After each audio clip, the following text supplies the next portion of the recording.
आज stock street में मैं चर्चा करने वाला हूं ऐसे स्टॉक की, और ये कहें कि ऐसे मिथ की जिसको कि लोग समझते हैं कि इन इस कंपनी में निवेश करने से आपका नुकसान कभी नहीं होगा। आपने सुना होगा कि डेट फ्री कंपनियां, खास तौर से डेट फ्री मैं इसलिए कह रहा हूं क्योंकि जनरली लोग कहते हैं कि डेट फ्री अगर कंपनी है तो उसमें आपको नुकसान नहीं होगा और उसके फंडामेंटल मजबूत होंगे, प्रॉफिटेबिलिटी कांस्टेंट होगी।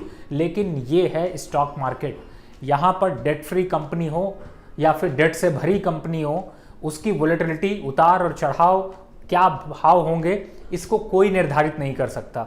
और आज मैं इसीलिए इन 4 स्टॉक्स की चर्चा करने वाला हूं जिन्होंने over average period of time आपको 400% के यहां पर रिटर्न तो दिए, लेकिन उस सारे रिटर्न को छीन लिया और अब ये ज्यादातर एवरेज में देखें तो 50% का नेगेटिव रिटर्न यहां पर इन कंपनीज ने दिया है। और स्टॉक जो है वो 1/4 हो चुका है, लोगों का भरोसा खत्म हो गया है, किसी ने कुछ ज्यादा किसी ने कुछ कम, इस तरीके की सिचुएशन अभी चली है। और चूंकि कोविड पीरियड के टाइम पे आपने सुना होगा कि बहुत से म्यूचुअल फंड ने बहुत बड़े बड़े वादे, बड़े बड़े तारीफें करी थी कि उन्होंने 40% के रिटर्न दिए, 50% के रिटर्न दिए, लेकिन हकीकत आज कहीं और है। और आज ऐसी सिचुएशन है कि जिसमें म्यूचुअल फंड जो खा रहे हैं वो सिर्फ अपने कोविड पीरियड को खा रहे हैं, क्योंकि पिछले 1 से 2 सालों का अगर रिटर्न देखा जाए तो अब तक स्टॉक्स में एवरेज ऑन 30% से ज्यादा गिरावट देखने को मिल चुकी है। और इनफैक्ट म्यूचुअल फंड के रिटर्न्स अब जो आपको वहां पर 70-80% का गेन हो रहा था, और जिसने इसको देख करके म्यूचुअल फंड में निवेश किया, उनके पोर्टफोलियो साफ होते हुए नजर आ रहे हैं। और कहीं ना कहीं से पोर्टफोलियो में 10 से 12% का नुकसान है। म्यूचुअल फंड इंडस्ट्री परेशान है, म्यूचुअल फंड से बड़ी बड़ी उम्मीदें थी, लोगों ने बड़ी तेजी से पैसे लगाए थे, लेकिन अब रिटर्न कहीं दूर है। और उसकी बहुत बड़ी वजह कुछ ऐसे टाइप के स्टॉक्स भी हैं जिन्होंने कि आपको एक सरप्राइज नंबर्स दे करके हैरान किया था। हम चलते हैं इन स्टॉक्स को एक बार कंपैरिजन करते हैं, चार्ट देखते हैं, फंडामेंटल समझते हैं कि ऐसा क्या बदलाव आया जिससे कि इतने बड़े करेक्शन आ गए और क्यों इतना नुकसान हो रहा है, और आपको सबसे इंपॉर्टेंट पॉइंट कि आपको अब करना क्या है। तो चलिए इसको देखते हैं। तो मैंने स्टार्ट किया था कि आपको 4 कंपनियों ने नुकसान दिया। सबसे पहले मैं बीएससी की बात करूंगा। बीएससी यानी बॉम्बे स्टॉक एक्सचेंज का ये शेयर है और डेट फ्री है, कंपनी में कोई बहुत ज़्यादा जो है उतार और चढ़ाव नहीं देखने को मिला। लेकिन आप यहाँ देखिए, ये है इसका सरप्राइजिंग नंबर, 960 का हाई 52 वीक में, और लो जो है वो है 406 रुपए का। स्टॉक भी अभी इस समय चल रहा है 406 रुपए के लगभग 52 वीक लो के पास। 3 महीने में 24% का डाउन, 1 साल में 53% का डाउन। क्या फायदा अगर आपको 300% का रिटर्न मिल भी रहा है, क्योंकि आप ये इतने लकी नहीं हो सकते कि आपने लोअर लेवल पे खरीदा हो। आपने खरीदा होगा तो इसको खरीदा होगा 700, 800, आज 50% का कैपिटल साफ। एमसीएक्स की बात कर लेते हैं। सबसे कम दर्द अगर दिया है तो एमसीएक्स ने दिया है, शायद एक्सचेंज का ट्रेडिंग वॉल्यूम बढ़ा है। एसएसटी रिसेंट डेज में जो इंक्रीज हुआ उसको लेकर के जो क्लियरिफिकेशन आया, उसके बाद से पूरे मार्जिन ही खत्म होते हुए नजर आए। 7,400 करोड़ का करीब मार्केट कैप, 3 महीने में 5%, 52 वीक हाई। इसका भी इंपॉर्टेंट यही है कि 52 वीक हाई, 1700 रुपए तक का 52 वीक हाई था, 1100 का लो दिखा, 1400 पे चल रहा है और अभी भी कॉन्टिन्यूअस गिरावट के ट्रेंड में है। आईएक्स की बात करें जिसने सबसे ज्यादा नुकसान दिया है आपके पोर्टफोलियो में, 43% का डाउन यहां पर है। लेकिन लोग जो एंटर हुए हैं वो शायद 250-230 के आसपास एंटर हुए होंगे और इस समय चल रहा है 127 रुपए, यानी ये रिसेंट आज कल में इसने लो बनाया है। बात कर लेते हैं सीडीएसएल की। हाई देखिए 1540 का, लो 890 का, और चल रहा है इस समय 890 के पास, यानी कि ये भी 52 week low, 40% average on down. 300% देखने के लिए अच्छा है। म्यूचुअल फंड इंडस्ट्री जो सबसे ज़्यादा होल्डिंग इनकी होती है उसमें म्यूचुअल फंड इसको बहुत लाइक करते हैं, क्योंकि उनकी होल्डिंग्स आप देखेंगे तो ज़्यादातर निपॉन स्मॉल कैप हो या मिड कैप हो, हर मिड कैप और स्मॉल कैप के जो म्यूचुअल फंड है उनमें इन 4 स्टॉक्स की आपको बास्केट जरूर देखने को मिलेगी। अब आते हैं बीएससी के स्टॉक में। क्या इसमें चार्ट में मुझे नहीं समझ में आता कि ऐसे पंडितों ने क्या इसमें देखा या ऐसा क्या बोला कि इसको बाय की रिकमेंडेशन देते गए। बीएससी का वीकली चार्ट अगर आप इसमें बोट की सवारी करना चाहते हैं तो आपको बड़ी भारी बोट मिलेगी और आप इस बोट में बैठ करके आप कहीं भी जा सकते हैं। और अगर जाएंगे भी तो कहाँ जाएंगे, नीचे की साइड में। मोमेंटम यहाँ पर दिखाने का सिनेरियो नहीं दिखा रहा। मेजर मूविंग एवरेजेस में भी देखें तो अभी डाउनफॉल स्टार्ट हुआ है। जहां से इसने चाल चलाई थी, जो 100 रुपए 50 रुपए के पास से इसकी चाल चली थी, अब स्टॉक वही 100 रुपए की तरफ की दूरी बना रहा है।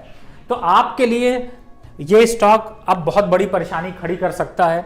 तो मुझे ऐसा लगता है कि आपको यहाँ पर कुछ चीज़ों को जरूर देखना चाहिए, और वो यही है कि इस स्टॉक में अभी के समय जो डिसीजन है वो यही है कि इस जो अभी 400 रुपए चल रहा है, ज़्यादा सोचिए समझिए नहीं, कर लीजिए एग्जिट और वापस इंतजार करिए। जब ये वापस से 480 के ऊपर जाएगा तब खरीदारी करिएगा, नहीं तो अभी ये डाउनफॉल में आपको 300 रुपए मिलेगा। और 300 रुपए जब मिलता है तो वापस से आप स्टॉक स्ट्रीट की वीडियो को देखिएगा। मैं ज़रूर 300 रुपए आएगा तो इस पर कॉल लूंगा, जिससे कि आप फिर से खरीदारी कर सकें।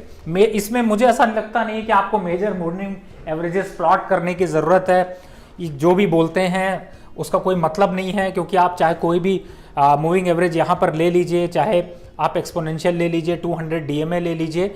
ये देखिए 200 DMA के पास पहुंच चुका है वीकली चार्ट पे, और अगर मैं डेली चार्ट पे जाता हूं तो वो सिचुएशन और भी पुअर दिखाई देगी, क्योंकि ये है 200 DMA 550 रुपए चल रहा है 400 रुपए, तो पूरा का पूरा डाउन साइड है। अब आते हैं अपने दूसरे स्टॉक की तरफ। दूसरा स्टॉक है अपना MCX फाइनेंशियल। देखिए मैं एक बार BSE के फाइनेंशियल्स भी फिर से वापस दिखा देता हूं।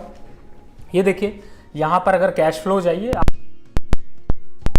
कंप्लीट डेट फ्री, बहुत ज्यादा कुछ चेंजेस नहीं है, लेकिन फिर भी स्टॉक साफ हो गया। अब आते हैं MCX की तरफ, बात कर लेते हैं। MCX के चार्ट को भी यहां पर एक बार कंपेरेटिव स्टडी कर लेते हैं, और जब इसका डेली चार्ट देखते हैं तो इसमें थोड़े से आपको जो है वो उतार और चढ़ाव दिख रहे हैं, लेकिन मुझे ऐसा लगता है कि ये भी अब 1300 की सवारी यहां पर करता हुआ नजर आएगा। यानी कि जो अभी इस समय 1470 के पास चल रहा है, ये 1300 तक के लेवल दिख सकते हैं। पैटर्न तो फिलहाल यही बता रहा है। और अब इस स्टॉक को एक बार ऐसा भी कर लेते हैं कि इसको थोड़ा सा लॉन्ग टर्म पे भी देखने की कोशिश करते हैं, क्योंकि हो सकता है कि वीकली चार्ट पे थोड़ा सा अभी सपोर्ट पे हो। अगर ऐसा होता है तो अच्छी बात है। लेकिन अभी फिलहाल तो वीकली चार्ट पे भी ये डाउन फॉल ही दिखा रहा है, और इस समय अगर इसको पूरे पैटर्न को एनालिसिस करें तो ये तो डाउन साइड के ही इंडिकेटर यहाँ पर दे रहा है। यानी कि जब तक ये स्टॉक अब एक रेजिस्टेंस जो है 1650 का, अगर इसके ऊपर निकलेगा तभी इस स्टॉक में कुछ रैली के चांसेस बनेंगे, नहीं तो गिरावट के हालात रहेंगे। अब बात करते हैं अपने अगले स्टॉक की, जिसका नाम है IEX। इसका जो चार्ट आपको देखने की जरूरत ही नहीं है, क्योंकि अगर मैं जो इंट्राडे पे मैं देख रहा था, बहुत से चैनल्स पे बहुत से लोग जो है इसको लॉन्ग टर्म कॉल्स यहां पर देने की कोशिश कर रहे हैं, लेकिन इसने इतनी बुरी तरीके की गिरावट करी है कि ये चार्ट आपको सिर्फ और सिर्फ बेयरिश कैंडल ही दिखाई देंगे, और सिर्फ 1 2 3 4 यानी कि 4 दिनों में स्टॉक 152 रुपए से गिरता हुआ, आप देख पा रहे होंगे 152 रुपए से गिरता हुआ ये 128 रुपए आ गया। हो सकता है थोड़ा पुल बैक आ जाए, 135 रुपए तक के लेवल वापस इस लेवल को रीच करें, यानी कि 135 के लेवल रीच करें, लेकिन स्टॉक पूरी तरह से डाउनवर्ड ट्रेंड में जा चुका है। वीकली चार्ट को अगर यहाँ पर आप एनालाइज करेंगे तो आपको ये समझ में आ जाएगा कि इस स्टॉक को अब इसमें कोई दमखम बचा नहीं है। अगर मिड कैप की बात करें, जिन लोगों ने अपने पोर्टफोलियो में रखा होगा, उनको भी यहाँ पर अब बड़ा नुकसान आने वाला है, क्योंकि स्टॉक्स पूरी तरह से, ये देखिए वीकली चार्ट जैसे ही मैं प्लॉट करता हूँ तो आपको ये साफ साफ नजर आ जाएगा कि इसकी भी नाव जो है वो अब इस जो ट्रेंडिंग चैनल है उसके भी नीचे जाती हुई नजर आ रही है, और 160 130 यानी 30 रुपए का फॉल तो और है। ये स्टॉक कहीं ना कहीं से 80 और 90 रुपए की दौड़ के लिए आने वाला है। तो आप इस बात का ध्यान रखें। और मैंने पहले ही बताया था कि नाव उल्टी हो चुकी है, और जो लोग इस नाव पे बैठे हुए थे अब वो नीचे डूबने की कगार पे जा रहे हैं। तो बेटर है कि इस स्टॉक से भी बनाइए दूरी। अब जो एक और स्टॉक है जो थोड़ा सा मुझे लग रहा था कि शायद ये यहाँ पर आउट परफॉर्म कर सकता है, लेकिन वीकली चार्ट जैसे ही आप प्लॉट करेंगे तो आपको इसमें भी एक बड़ी गिरावट के संकेत दिखाई दे रहे हैं। और ये स्टॉक अभी 880 के पास है, लेकिन 600 की दौड़ की तरफ बढ़ रहा है। तो अगर आपने CDSL होल्ड कर रखा है तो आपके पास एग्जिट होने का मौका है। आज की चर्चा मैं इसीलिए डेट फ्री स्टॉक्स की बात कर रहा हूं क्योंकि बहुत से लोग इस समय अब आपको रिकमेंड करेंगे, वैल्यूएशन पे अच्छा है, फिर से नंबर्स अच्छे हैं। इंतजार करिए, समय दीजिए 3 महीने का। 3 महीने में जब क्वार्टर के रिजल्ट्स आएंगे उसके बाद इनमें कोई पुल बैक मिलेगा। एवरेज करने का भी अभी कोई फायदा नहीं है, थोड़ा समय दे करके यहां पर समझने की जरूरत है कि इसमें अभी कितना बड़ा करेक्शन बाकी है। और इन स्टॉक्स में 10 से 15% का करेक्शन अभी यहां से और दिखाई दे रहा है, तो इसका मतलब है आपको इन स्टॉक से बनानी है दूरी।